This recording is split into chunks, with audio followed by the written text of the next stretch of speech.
Bismillahirrahmanirrahim. Assalamualaikum warahmatullahi wabarakatuh. Salam sehat untuk kita semua.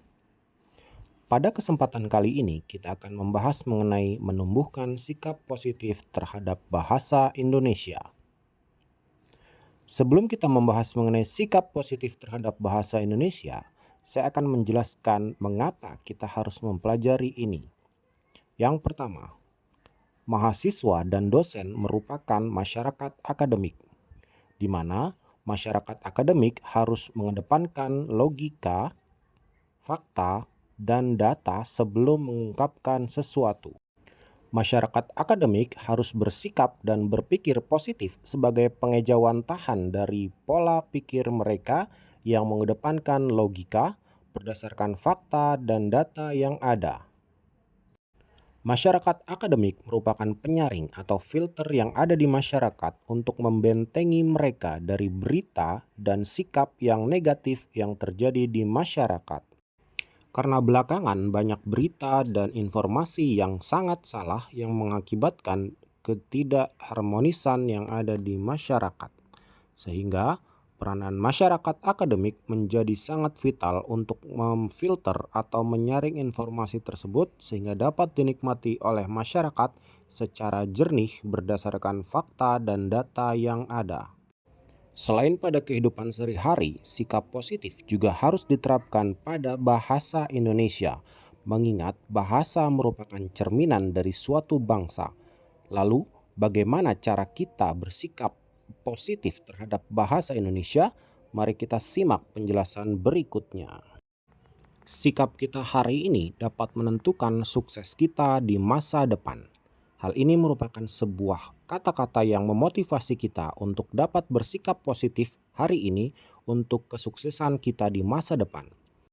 Sebagai contoh, sikap positif kita yang terus belajar di hari ini akan menentukan sukses kita di masa depan. Dengan mengenyam pendidikan di masa kini, kita akan mampu meraih kesuksesan di masa depan. Sikap positif kita hari ini merupakan investasi terbesar bagi kita di masa depan, bahkan mungkin untuk anak dan cucu kita. Sebagai contoh, jika kita menanam pohon hari ini, maka buahnya akan dinikmati oleh anak atau cucu kita nanti. Maka, janganlah lupa untuk menebar sikap positif dimanapun kita berada, mulai dari pikiran, perbuatan, hingga ucapan. Bahkan, Harvard University dan beberapa universitas terkenal di dunia menemukan bahwa sikap jauh lebih penting daripada kecerdasan, pendidikan, bakat, atau keberuntungan. Mereka menyimpulkan 85% dari kesuksesan disebabkan oleh sikap, sedangkan 5% lainnya disebabkan oleh kemampuan.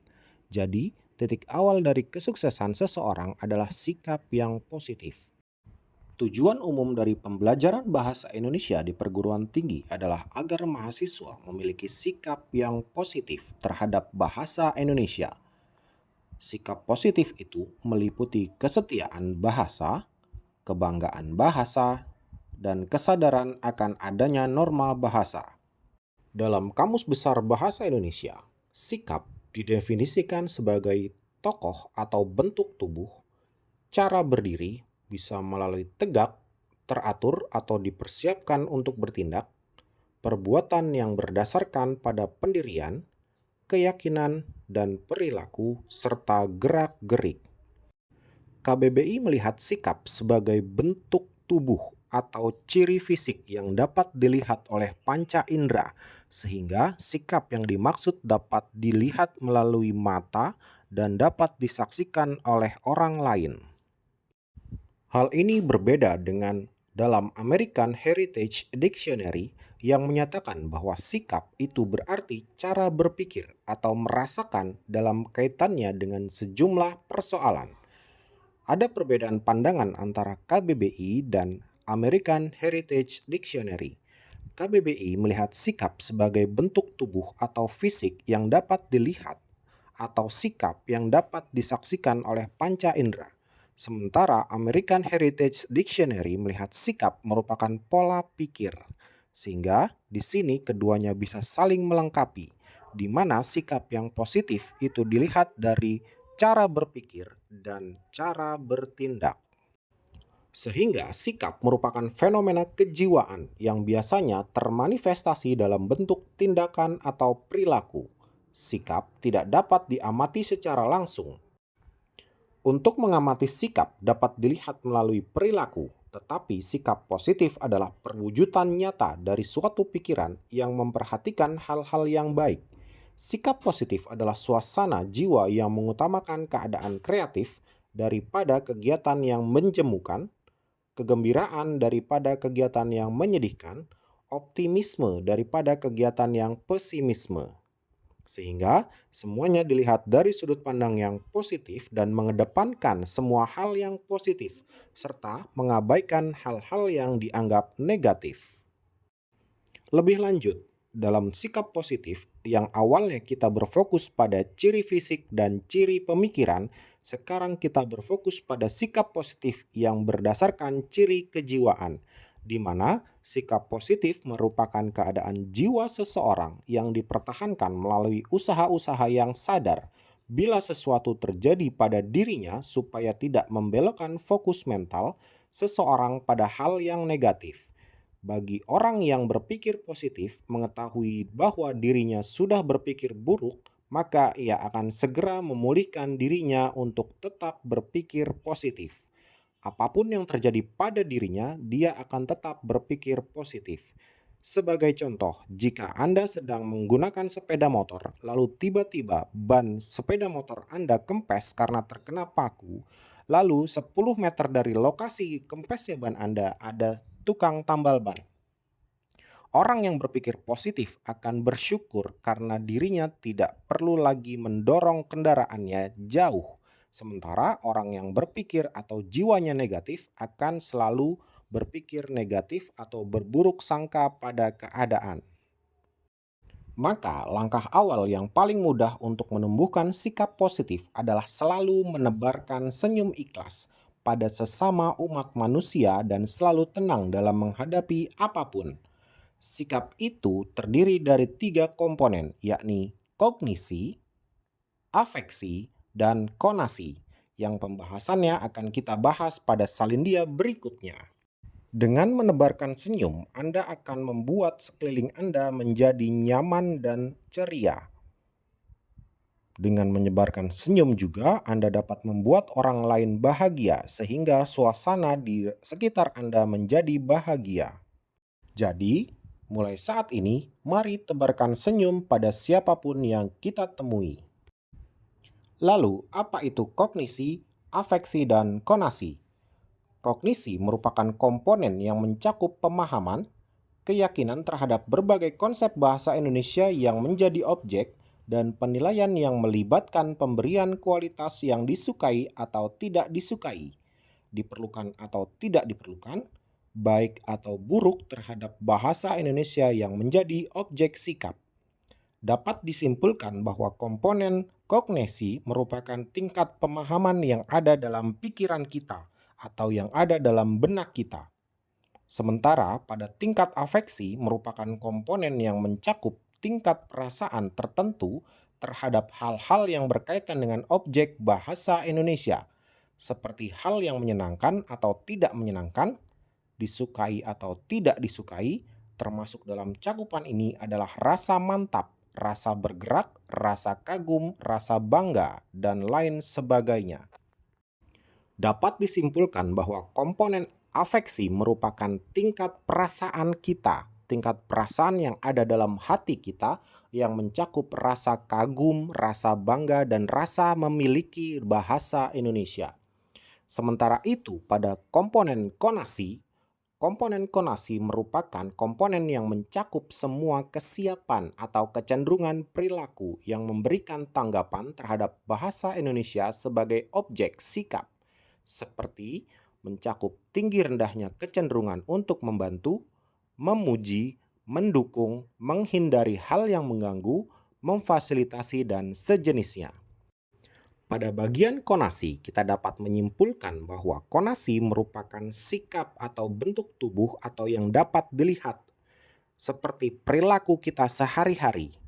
Jadi dari ketiga komponen seperti kognisi, afeksi, dan konasi itu saling berkaitan. Kognisi melihat pada tingkat pemahaman atau daya pikir kita, afeksi berfokus pada perasaan kita yang ada dalam hati kita, dan konasi dalam tindakan, sehingga mereka bertiga harus seirama. Lalu, bagaimana sikap positif kita terhadap bahasa Indonesia? Dalam artian ini sama sekali tidak boleh ditafsirkan sebagai kita dilarang menggunakan bahasa asing. Nah, itu salah ya. Jadi, kita bahkan dianjurkan untuk menguasai dan memanfaatkan bahasa asing untuk apa? Yang pertama, untuk memperlancar komunikasi dengan bangsa lain. Yang kedua, menyerap informasi atau ilmu pengetahuan dan teknologi modern untuk keperluan pembangunan nasional. Dan yang terakhir, untuk memperluas wawasan dan cakrawala pandang bahasa kita. Jadi, sikap positif di sini bukan kita tidak boleh menguasai bahasa asing ya.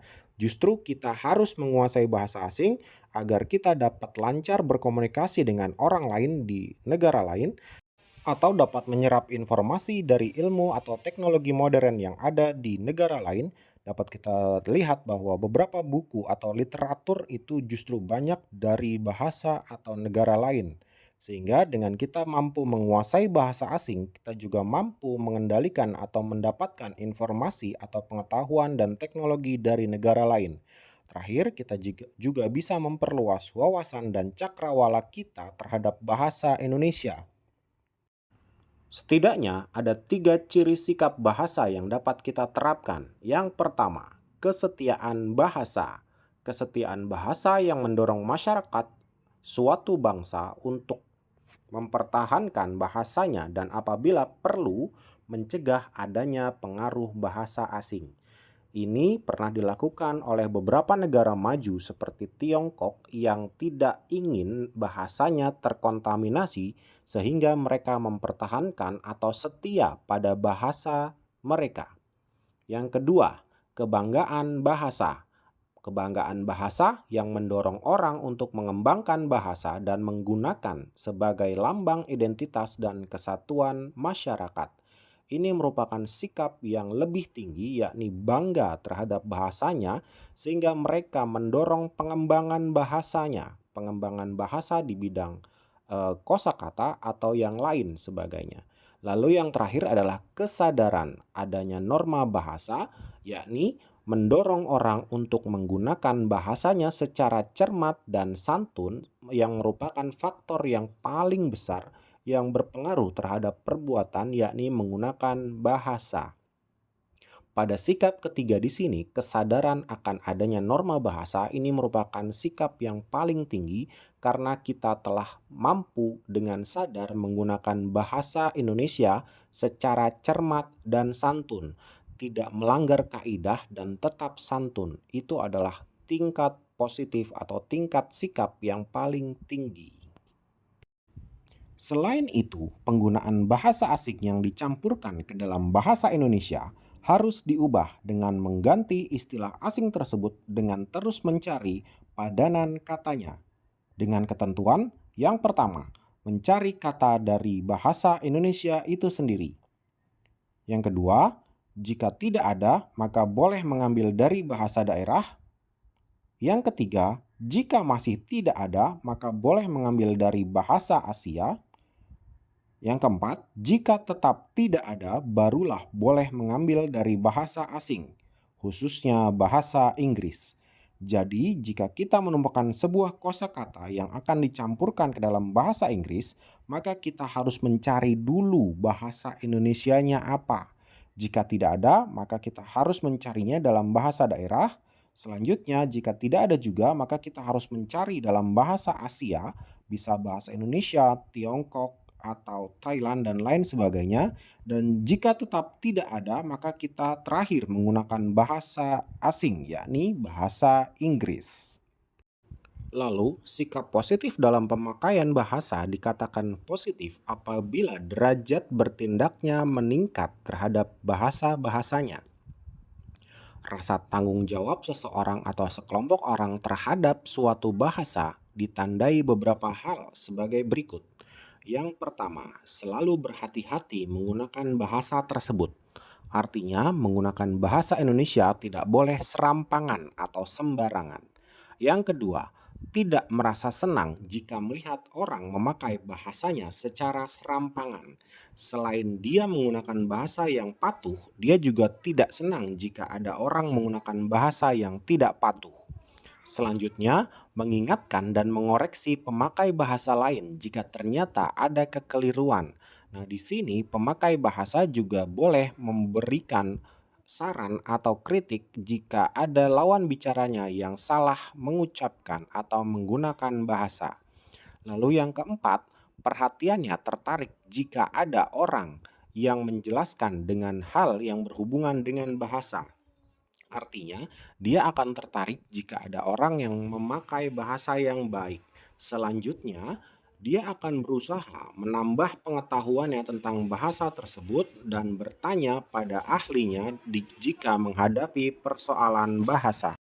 Nah, sekarang ada sikap negatif yang ada di tengah masyarakat Indonesia. Yang pertama, bangga memperlihatkan kemahirannya dalam berbahasa Inggris, meskipun penguasaan berbahasa Indonesianya masih kurang. Yang kedua, merasa dirinya lebih pandai daripada orang lain karena telah menguasai bahasa Inggris atau bahasa asing secara fasih, meskipun penggunaan bahasa Indonesia masih kurang sempurna. Yang ketiga, merasa malu apabila tidak menguasai bahasa asing, tetapi tidak pernah merasa malu apabila tidak menguasai bahasa Indonesia.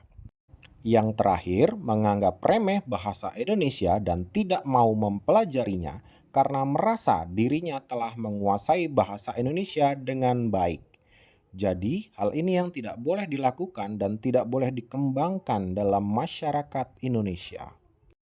Jadi, di sini dapat saya pertegas untuk mahasiswa bahwa sikap positif terhadap bahasa Indonesia itu ada 4. Yang pertama, mengutamakan bahasa Indonesia. Yang kedua, menguasai bahasa asing. Yang ketiga, melestarikan bahasa daerah. Yang keempat, mencintai sastra Indonesia. Nah, ini adalah salah satu contoh sikap negatif yang terjadi di masyarakat yang tertangkap oleh kamera. Yang pertama, di sebelah kiri ada tertulis, "Jangan matikan keadilan, matikan saja mantanku." Nah, kataku pada mantanku seharusnya dirangkaikan atau disambungkan mengingat ku merupakan partikel yang menggantikan kata aku, dan jika ditulis sebagian maka dia harus digabungkan dengan kata sebelumnya.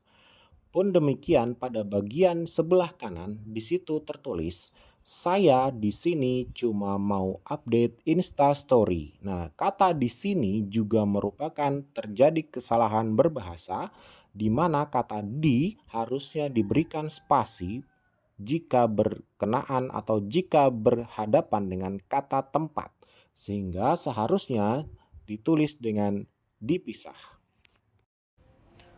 Pada contoh berikut juga terdapat kesalahan penulisan yang tertangkap pada kamera. Yang pertama pada kata ke sini. Ke sini juga harus dipisah karena bertuliskan atau bertepatan dengan kata tempat. Pun demikian pada kata sekedar. Sekedar itu merupakan kata tidak baku dan kata bakunya adalah sekadar. Selanjutnya pada gambar di sebelah kanan tertulis kalimat, "Pak Rektor, kami izin kuliah di jalan." Nah, pada kata di jalan terdapat kesalahan penulisan. Seharusnya kata di jalan tidak ditulis serangkai, melainkan harus dipisah. Pada contoh berikut ini juga ada kesalahan berbahasa, utamanya pada kata baku. Di sebelah kiri di situ tertulis mengkhianatiku, padahal dalam kata baku yang benar adalah mengkhianatiku atau menggunakan huruf K. Selanjutnya pada gambar kedua atau pada gambar di sebelah kanan terdapat kata introvert yang merupakan kata tidak baku. Kata baku pada kata introvert adalah introvert tanpa huruf T. Pada contoh berikutnya juga terdapat kesalahan penggunaan kata di. Pada gambar di sebelah kiri terdapat kata dijual yang merupakan sebuah kata kerja yang seharusnya ditulis serangkai. Sementara di sebelah kanannya terdapat kesalahan penulisan kata di pada kata dilaksanakan yang tertulis terpisah, padahal seharusnya atau yang benar adalah dirangkai atau disatukan. Bahasa Indonesia harus berperan seperti beberapa negara yang berhasil maju dengan penggunaan bahasa negaranya sendiri, tanpa pengaruh yang teramat besar dari bahasa asing lain.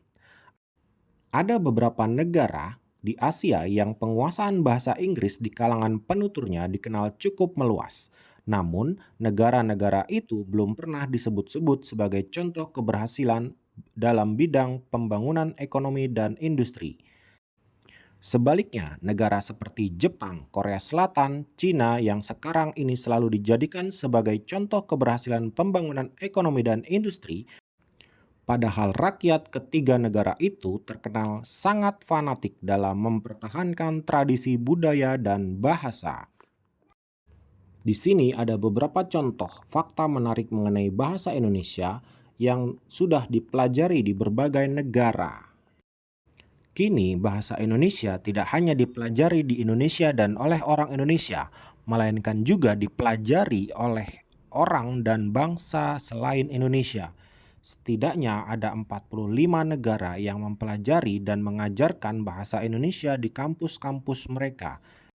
Hal ini harus kita perhatikan, jangan sampai orang Indonesia atau bangsa Indonesia lebih asing dibandingkan orang asing yang mempelajari bahasa Indonesia. Semoga kita sebagai bangsa Indonesia mampu mempertahankan dan melestarikan bahasa Indonesia di tengah keseharian kita. Terima kasih atas perhatian dan kerjasama para mahasiswa pada pertemuan kali ini. Jika ada pertanyaan, silakan sampaikan melalui dosen Anda. Terima kasih dari saya. Assalamualaikum warahmatullahi wabarakatuh. Salam santun, salam akademisi.